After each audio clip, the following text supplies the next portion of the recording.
بسم اللہ الرحمن الرحیم۔ سامعین کرام، ناظرین کرام، اگر کوئی چاہتا ہے عبادات میں ترقی ہو، نماز پڑھے تو نماز کی لذت حاصل ہو، قرآن کی تلاوت کریں تو قرآن کی لذت حاصل ہو، ذکر کریں تو ذکر کی چاشنی ملے، اللہ اکبر، یعنی جو بھی نیکی کریں اس میں مزہ آئے، لذت آئے، لیکن یہ کیسے نصیب ہوگا کہ اللہ ان تمام عبادات کا نور عطا فرما دیں۔ علماء امت پر اللہ کی لاکھوں رحمتیں ہوں، انہوں نے کتاب و سنت سے بڑی محنت کر کے اس کا جو نچوڑ نکالا ہے وہ یہ ہے کہ جس طرح ہم اپنی جلوت میں ہوتے ہیں، یعنی مسجد میں کیسے ہوتے ہیں، دینی محافل میں ہمارا طرز عمل کیسا ہوتا ہے، کیا ہماری خلوتیں بھی ہماری جلوتوں کی طرح ہوتی ہیں؟ یعنی جب ہم تنہائی میں ہوتے ہیں، یاد رکھیں اصل تقویٰ اس کا پتہ خلوت میں چلتا ہے، تنہائی میں چلتا ہے۔ ناظرین کرام، یہ بڑا ہی اہم اور ضروری پیغام ہے کہنے والوں کے لیے بھی اور تمام سننے والوں کے لیے۔ خدا را اپنی تنہائیوں کو متقی بنائیں۔ ہمارا اللہ ہم سے کیا چاہتا ہے؟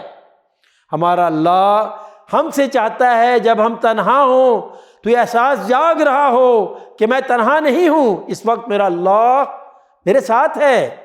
اس وقت اپنے رب سے دعائیں کریں، توبہ استغفار کریں۔ اللہ اکبر۔ ناظرین کرام، غور فرمائیں، نفل نمازوں میں تہجد کی نماز کی زیادہ اہمیت کیوں ہے؟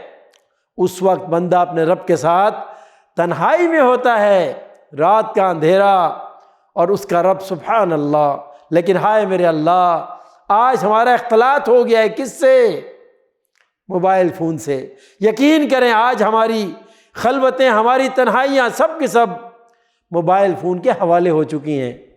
سچ بچائیں، ایسا ہے کہ نہیں؟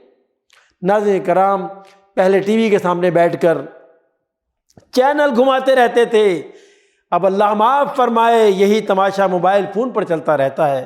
کیا دیکھتے ہیں؟ ارے وہ دیکھتے ہیں جس سے ایمان کو ہر وقت خطرہ لاحق رہتا ہے۔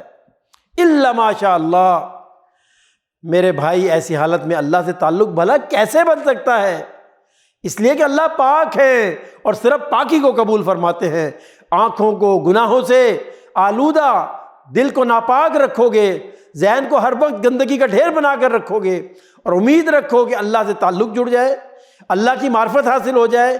میرے بھائی، یہ کیسے ممکن ہے؟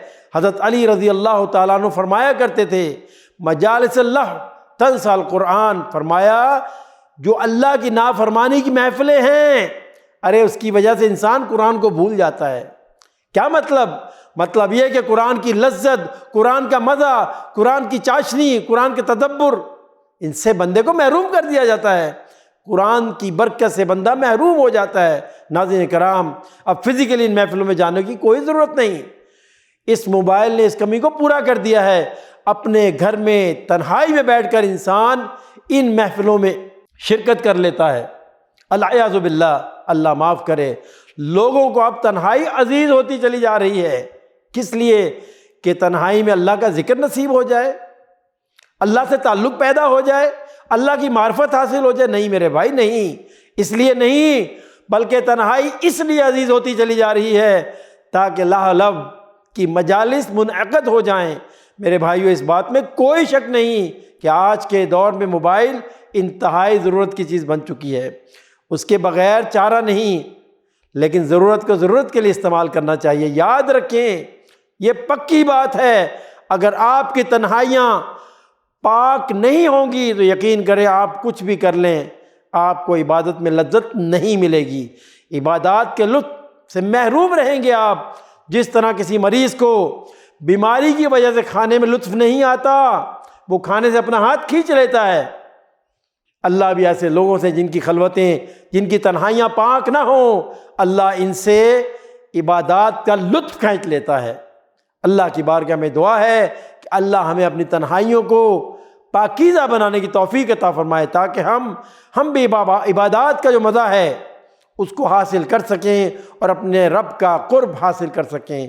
آمین یا رب العالمین۔ وصلی اللہ علی نبینا محمد۔